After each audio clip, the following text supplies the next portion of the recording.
Welcome back to The Price of Business. I'm your host, Kevin Price, talking to you about you and your business. I think we got a double segment with Lance Malone on today here on The Price of Business.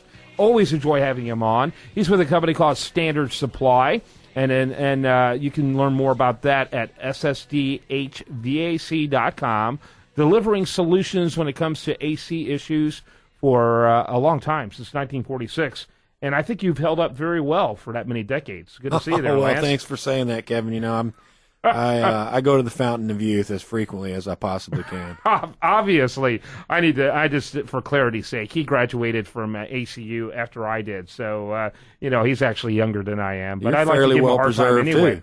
What's that? You're fairly well preserved, too. That's exactly right. So all those preservatives in the food I choose obviously has paid off in spite of my wife's concerns. So tell us a little bit about Standard Supply, and then introduce your guest today. Going to talk about a hot topic or a cool topic, depending on how you want to look at it.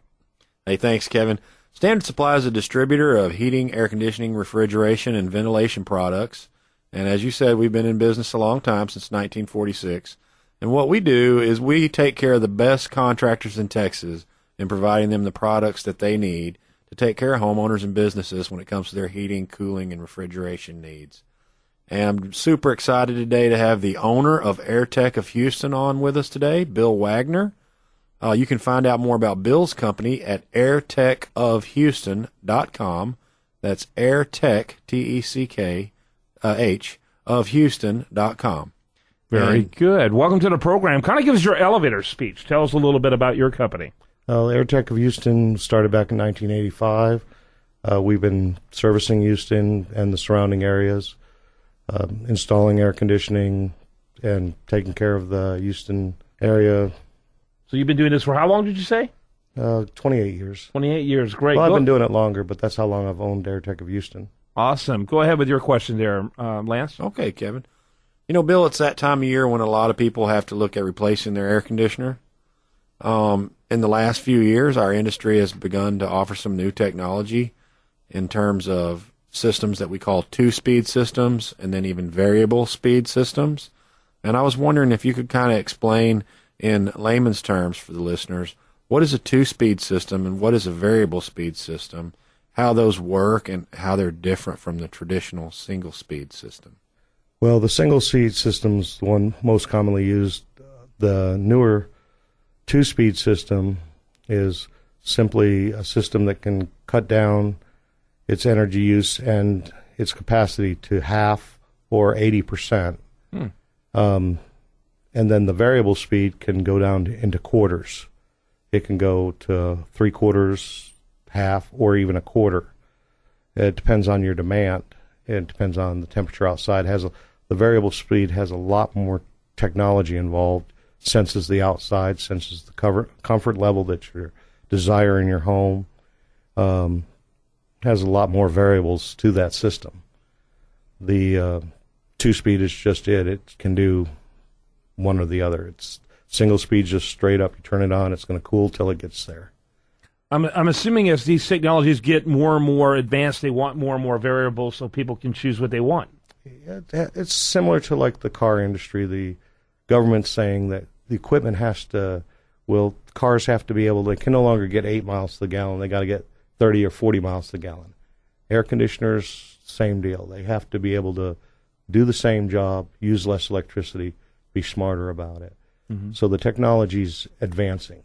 The products are out there and available now. They're soon to be mandatory, but they're not yet. Yeah, very good. Lance? Yeah, actually the car analogy is really good in terms of understanding a two-speed or variable speed system. It's like having a car that has one gear versus a car that has two gears versus a car that has multiple gears. So you can adjust to the demand for the load that you're pulling or the speed that you want to go. And the cafe regulations basically is what you're talking about with the cars. It's very similar analogy as well. More and more pressure on it. By the way, I do want to mention the website, airtechofhouston.com. Go ahead, Lance. Yeah, Bill, what are some factors that someone would want to consider when trying to decide whether they're going to do a single speed or a variable speed? Well, a lot of things you need to consider at this point is your energy consumption. A big concern is how long are you going to live in the home? If you're not planning to stay in the home forever, then you really want to keep it to basics. But if this is a home you plan on living in for a long time, and then spending a little bit more to reduce the cost of operating the system, it'll pay for itself over the long haul. It makes sense when you can do the same job for half to third the amount of electricity that you're already using, and that's what the technology equates to, using less electricity to do the same thing that you need. You need to keep your home comfortable. You need to keep it dehumidified, and you can do it with less electricity and do the same thing. With the older systems, they have the single speed system that'll just, it's on, it's full speed, that's it. The variable speed system, or even the 2-speed system, is a step up from a single speed system. Well, you mentioned the energy saving benefits. Are there some other benefits of variable speed? Well, right now, the energy companies, to promote the purchase of variable speed, have incentives.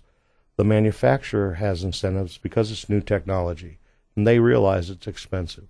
So they are giving these incentives to bring down the costs, to bring it more comparable.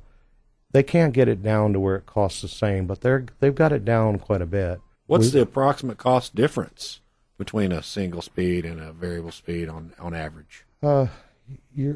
With the rebates and the incentives, you're still going to spend about 20 to 25% more. But your cost recovery is going to happen within the first 4 to 5 years. So over the life expectancy of the equipment, you're going to, and that's based on today's energy cost, which are ever changing. As energy costs go up, your savings goes up. So yeah, very good, very good. I think we're running out of time in terms of beat the clock here, but it's a great topic and very timely. I want to again, by the way, what part of town are you in Houston? We're off of 610 and Ella. And what part of Houston do you cover? Pretty much the whole city? We cover all of Houston as far as Galveston to Conroe. Yep. And east to west. Katy. I checked out the website, AirTech of Houston. Great fleet. I like the website, by the way. Very easy to engage with you. Looks like a great team, and I really appreciate you sharing your story with us. I appreciate you having me. You bet. AirTechofHouston.com. Literally with about 30 seconds left. Lance, final thoughts? Yeah, I just wanted to ask, Bill, how can our listeners get more information about variable speed equipment in order to make an informed decision? Well, if they go on our website, we have links to the equipment. You can link up and read more about it at airtechofhouston.com. Awesome. And they can feel free to call us at 713-699-0623, and we'll answer any questions they may have. Great. Thanks to both of you gentlemen. When I come back, much more for you. Do want to remind you, best content here, it shows up over there at usdailyreview.com, and this is the price of business.